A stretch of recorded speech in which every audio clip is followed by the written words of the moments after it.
Let's understand heart sound in 1 minute. Heart make two main sounds, lub and dub. These sounds come from the closing of heart valves. S1 occurs when mitral and tricuspid valves close. It marks the start of ventricular contraction. S2 when aortic and pulmonary valve close.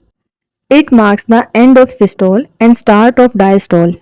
These two, S1 and S2, are normal heart sounds.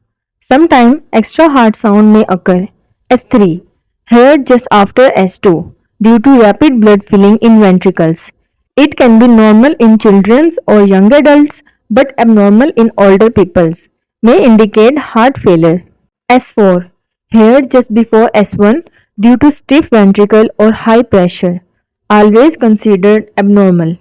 So remember, S1 and S2 normal, S3 abnormal in older peoples, S4 always abnormal.